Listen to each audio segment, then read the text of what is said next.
నమస్కారం, నేను మీ జీవిత. తెలంగాణ రాష్ట్ర కాంగ్రెస్ ప్రభుత్వం చేపట్టిన ప్రజా పాలన కార్యక్రమంలో గ్రామీణ పట్టణ స్థాయిలో లబ్ధిదారులు దరఖాస్తులు చేపట్టాలని సూచించారు. కొంతమంది నిరుపేద ప్రజలు బసవ తారక నగర్ లో పూరి గుడిసెలు వేసుకున్నారు. ఇది గమనించి నాయకులు వారికి తోడుగా ఉండేది పోయి పాలకులు చూసి ఓర్వలేక కూల్చివేశారని బాధితులు తెలిపారు. స్థానిక ఎమ్మెల్యే అరికెపూడి గాంధీ ముఖ్యమంత్రి రేవంత్ రెడ్డి చర్యలు తీసుకుని అనుమతులు ఇవ్వాలని, అదే భూమిపై వారికి ఆధార్ కార్డు కూడా ఉన్నాయని చూపించారు. శేలింగపల్లి నియోజకవర్గము గచ్చిబౌలి డివిజన్ బసవ తారక నగర్ ఉన్నాము.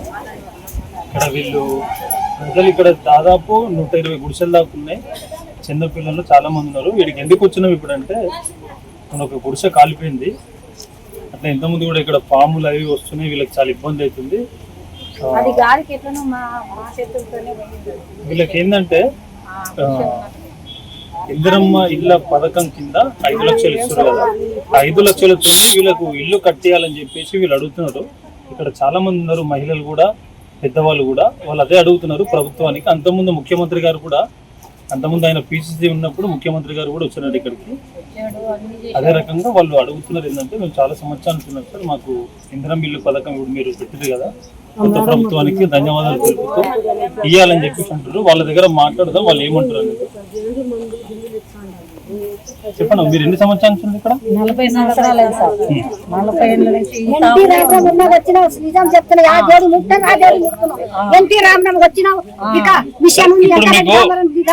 ఇప్పుడు మీరు ఏం కావాలని అడుగుతున్నారు?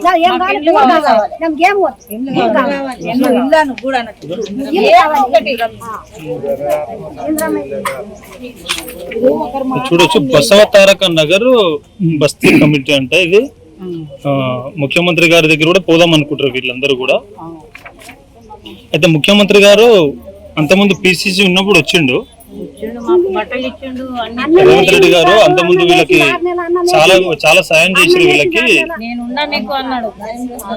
కొన్ని సామాన్లు కూడా వాళ్ళ అప్పుడు ఇబ్బందులు ఉంటే ముఖ్యమంత్రి గారు, ఇక ఈయన మహిపాల్ యాదవ్ అన్న, మాదాపూర్ జైపాల్ గారు, వీళ్ళందరూ కూడా వచ్చినారు అప్పుడు. అయితే వీళ్ళు ఏమంటారు అంటే, ఇక్కడ చాలా సంవత్సరాల నుంచి ఉన్నాము, సరే ప్రభుత్వము మారితేనన్నా మాకు ఇల్లు కట్టిస్తారు అనేసి వీళ్ళు ఆలోచించి కాంగ్రెస్ పార్టీకి ఓటేసారంట. వీళ్ళందరూ కూడా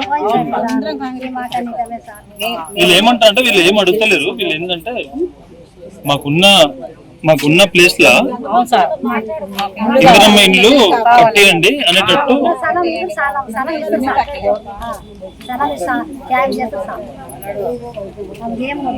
మొత్తము 119 గుడిసెలు ఉన్నాయి ఇక్కడ. 119 గుడిసెలు ఉన్నాయి. వీళ్ళు ఏమంటారంటే, ఉన్న ప్లేస్ లోనే ఇందిరమ్మ ఇళ్ళ పథకం కింద 5 లక్షలతో ఇల్లు కట్టేయండి సార్ అని చెప్పేసి అడుగుతున్నారు. వాళ్ళు ఇంకేం అడుగుతలేరు. అంతకుముందు ముఖ్యమంత్రి గారు చెప్పిందే వాళ్ళు అడుగుతున్నారు. ఇంకా రంగన్న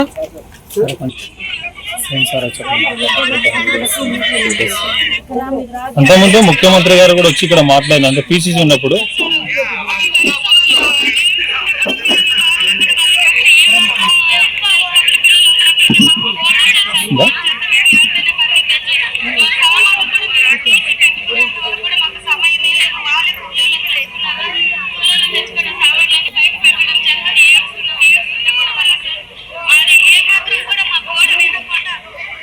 అదే ముఖ్యమంత్రి గారు అంతకుముందు కూడా వచ్చారు. అయితే వీళ్ళు ఏం అడుగుతలేరు.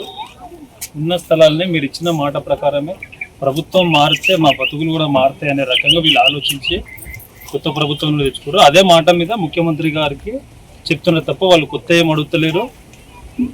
ఉన్న ప్లేస్ని ఇల్లు కట్టి అనేటట్టు చెప్తున్నారు. మంత్రి సీతక్క గారు కానీ, ఇంకా కొంతమంది మంత్రులు కానీ వీళ్ళ తరఫున ఆలోచించాలి. ఎంతమంది ఉన్నారంటే మీరే చూడండి. ఇక్కడ వీళ్ళు మాట్లాడతారు. వీళ్ళు ఇక్కడ చూపి అని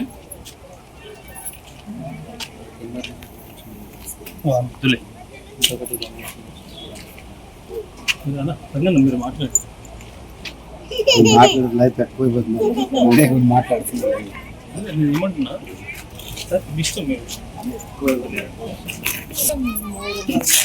37 సర్వే నంబర్ కదా, బసవ తారక 37. మీరు ఎన్ని సంవత్సరాలు నేను ఇక్కడ 10 సంవత్సరాల నుంచి వస్తున్నాను. నేను నా డిగ్రీ ఎప్పటి నుంచి చదువుతున్నాను. నేను సోషల్ వర్క్లో చదివాను. సో ఇక్కడ వచ్చి వీళ్ళతోటి పనిచేయడం, వీళ్ళ ఆడవాళ్ళ హెల్త్ గురించి సెక్షన్స్ అవన్నీ కండక్ట్ చేయడం ఒక 10 సంవత్సరాల నుంచి. మాకు రంగయ్య తెలుసు, ఇక్కడ హీరో లైక్ ఇన్ఫార్మల్ లీడర్ లాగా.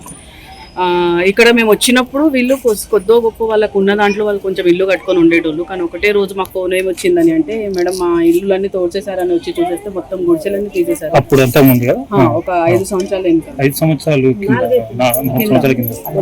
అయితే ఇప్పుడు వీళ్ళు అడుగుతున్నారు కదా, ఇప్పుడు ఇందిరమ్మ ఇళ్ళ పథకం కింద వీళ్ళు 5 లక్షలు అడుగుతున్నారు. ఇక్కడ ఉన్న 119 మంది గుడిసెలు వీళ్ళు అర్హులేనా అసలు? అవును. అండ్ అంటే మేము చదువుకున్న దాని ప్రకారం మేము ఏదైతే ఎక్కడికైతే వెళ్ళామో, ఒకవేళ వీళ్ళకి అర్హత లేకపోతే వీళ్ళ గుడిసెలకి నెంబర్లే రాకుండా ఉండాల్సింది. వీళ్ళ ఆధార్ కార్డు మీద వీళ్ళ గుడిసెలకి నెంబర్లు కూడా ఉన్నాయి. సో దానికోసం అనేసి ఒకవేళ వాళ్ళు కూడా ఏమంటారంటే, అంతకుముందు పీసీసీ ఉన్నప్పుడు ముఖ్యమంత్రి, ఇప్పుడు ముఖ్యమంత్రి కదా, ఆయన చెప్పిన మాట ప్రకారం అడుగుతున్నాం మేము అనేటట్టే వీళ్ళు అంటున్నారు. ఎందుకంటే వీళ్ళు నిజమైన అర్హులా కాదా, లేకపోతే కొంతమంది వేయించుకుంటారు కదా వీళ్ళ దగ్గర గుడిసెలు, అట్లా అని చెప్పి నేను ఇక్కడ రావాల్సి వచ్చింది. మీరు చెప్పండి అమ్మా, మీరు ఎన్ని సంవత్సరాలు ఉన్నారు? 40 సంవత్సరాలు సార్. 1 కాదు 2 కాదు 50 కాదు. ఇప్పుడు మిషన్ వేసారు, శంకరెడ్డి దామత్ రెడ్డి మిషన్ వేసారు. 5 నెలల మనం వచ్చిన తర్వాతలే ఇವರು రాయి కొట్టడానికి వచ్చారు. ఇವರು రాయి కొట్టాలి వచ్చినాం. ఇక వచ్చిన పట్ట కింద పని చేసినాం. ఇదంతా రాయి కొట్ట గబ్బునే మిషన్ పని చేసారు. మిషన్ ఇలానే గుడిచి అందరు ఈడ వేసుకొని ఆడ పని చేసినాం.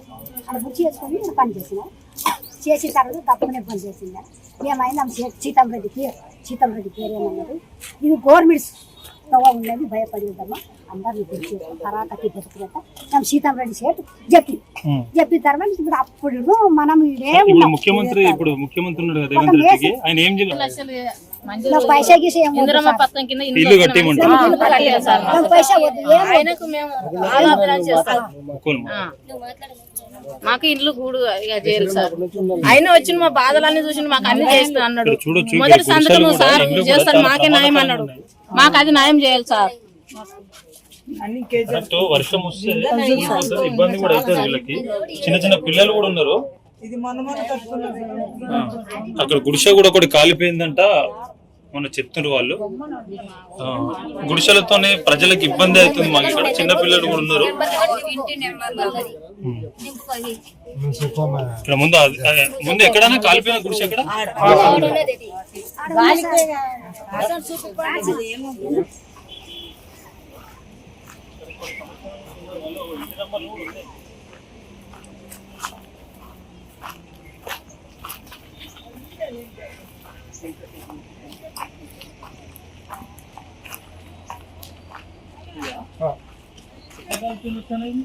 చెప్పలేదు సార్, రాత్రిపూట కలిపోయాయి. చూడొచ్చు మనము అభివృద్ధి నగరము, వాళ్ళు వెంటనే చూసుకున్నారు కాబట్టి, ఫోటోలు కూడా వెంటనే చూసుకున్నారు కాబట్టి ఎవరికి ఏం కాలేదు. లేకపోతే ఎంతమంది ఉండనా లోపల లేని టైంలో అయింది ప్రమాదము. ఎవరు లేని టైంలో అయింది కాబట్టి నడిచిపోయింది. లేకపోతే ఎంత ప్రాణ నష్టం అవుతుందో. ముఖ్యమంత్రి గారు దయచేసి వీళ్ళ పట్ల కొంచెము జాలి దయ అనేది చూసి, మీరు అంతకుముందు ఇచ్చిన మాట ప్రకారమే వీళ్ళందరికీ ఉన్న ప్లేస్ని ఇల్లు కట్టిస్తే చాలని చెప్పి అడుగుతున్నారు. ఇది షేర్లింగంపల్లి నియోజకవర్గం, గచ్చిబౌలి డివిజన్, బసవ తారక నగర్ 37 సర్వే నంబర్. అంతేగా? ఇక్కడ మనము అభివృద్ధి అంటే పెద్ద బిల్డింగ్లు అది కాదు. ఇటువంటి పేద మధ్యతరగతి ప్రజలు బాగుపడ్డప్పుడు నిజమైన అర్హులు ఎవరికైతే ఇల్లు ఉండదో వాళ్ళకి ఇల్లు ఇచ్చినప్పుడే అభివృద్ధి చెందిన నగరం అవుతుంది, ప్రజాపాలన అవుతుంది. ప్రజల కోసం ఆలోచించే ముఖ్యమంత్రి గారుగా మీరు మిగులుతలు చరిత్రలు అనేది కూడా ఈ ప్రజలు చెప్తున్నారు. అదే రకంగా వాళ్ళకి ఇచ్చిన మాట ప్రకారమే ఇల్లు కట్టేసి చాలనేసి వాళ్ళు అడుగుతున్నారు.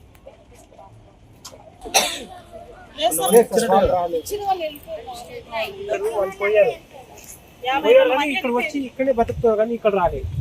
అప్పుడు 50 మంది పోయారు, వాళ్ళు వెళ్ళిపోయారు శంషాబాద్.